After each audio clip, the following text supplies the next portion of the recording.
Good morning. It's Sunday morning. I'd say probably about 10 o'clock. This is the hatch we've been waiting for. We stopped turning eggs Thursday. We had no babies Friday. We had 2 babies Saturday. And now we have 12. Still more hatching. None of the buttons hatched out yet, if at all. Depending on if the eggs are fertile or not. But these are the 12 babies. We just put them in this brooder, took them out of the incubator. You see they're starting to move around a little bit, and hopefully they start getting drinks on their own. Temperature's about 100 in there, so it's a little warmer than it should be. I probably ought to bring this heat element up and out of here so that it doesn't get too hot for them. But I took a bucket lid and put some feed in it. I also put feed in so that they can learn to pick off. And this matting is shelf liner. You get it at your everyday dollar store, or Dollar Trees, or Dollar Generals, or wherever, Walmart. And it's usually $1 a roll. And it's good for the babies because they can learn to walk on it without getting spread leg. Spread leg happens when you've got a smooth surface of like newspaper or something, and they can't get up on their feet like they should and learn to walk. This stuff is able to grip, and you can see some of the ones, like in the one in the back, is starting to walk on a little bit, learning to pick. The ones that were out first to be really picking for food, and it'll also teach the ones that just came out of the eggshell to pick, which, like I've told you in past videos, they're very competitive. I'm just waiting to see the first one drink out of the water dish. I really need to bring this heat lamp. It's got a heavy bulb in it, and I think it might be a little too warm, so I'm going to bring it up in the air so that it's not too hot in there. You don't want it too hot and you don't want it too cold. You have to regulate. But they're moving around good, and there's more hatching. These are our second generation babies. These are quails, and the other male quail that we had on the second hatch. These are the eggs from the second hatch, females. And this has given us a nice second generation. These will be eaten, all of these. But in the meantime, Ruthie can enjoy seeing the babies and my little bumblebees. And we've got the brooder out there with the Texas A&Ms in it. We're going to eat a few of the Texas A&Ms and keep some of them for breeders. And then we're going to set up the incubator one more time for the season, which will have Texas A&M eggs and Coturnic and whatever button quail eggs Ruthie gets out of her button quail. And that will be the end of the hatch season for us, unless we eat up everything that we did, and then we'll do a late, maybe August or September hatch for just the winter meat. But for the 2 of us, we should have plenty of meat in the freezer by taking and raising up our own quail. And it's a good, fast, and easy way of filling your refrigerator and freezers with meat. And if you're not afraid to eat things other than a piece of chicken, this is a really, really fast and easy way of growing your own meat. But for right now, we're just going to enjoy them as babies, and we'll video them as babies as they grow again for this season, so you'll get a chance to see just how fast they grow.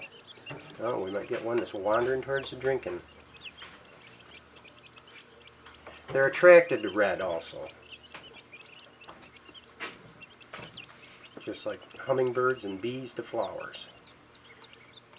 You get one that gets a drink, and they'll all start copying each other. Ah, there he goes.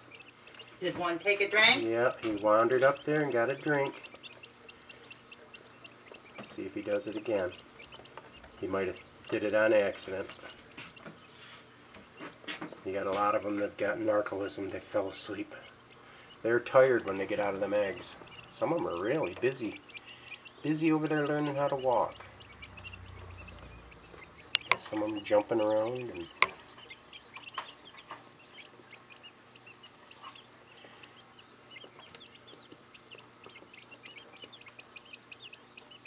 learning to peck at the food, which is another good sign, because if they get some food in their crop, that means they'll survive. Get past that first 3 days. The 3 days is the danger zone as far as losing any babies. See if anybody else comes over and gets a drink. Got one heading for the drinker. See if he dips his beak in there. Right now they're inquisitive and curious, and try to see if one on the backside wants to get near it. Let's see if he gets a drink. Ah, he got a drink. Dipped his beak in anyways. And you put a little sugar in there. Yes. We put, when you first raise chicks, quails, anything like that, with your water, this is a water from the Tractor Supply, fill it with water. You want it lukewarm water. You don't want cold water. There, that baby got a real drink. You put a tablespoon of sugar in it, white cane sugar. Mix it up good.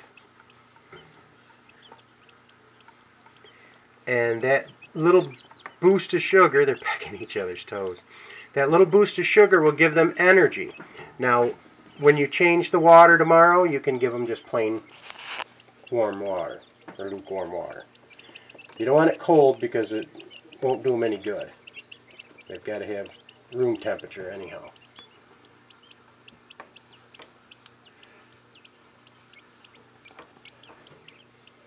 So that's our little update on the babies that we're hatching of our own.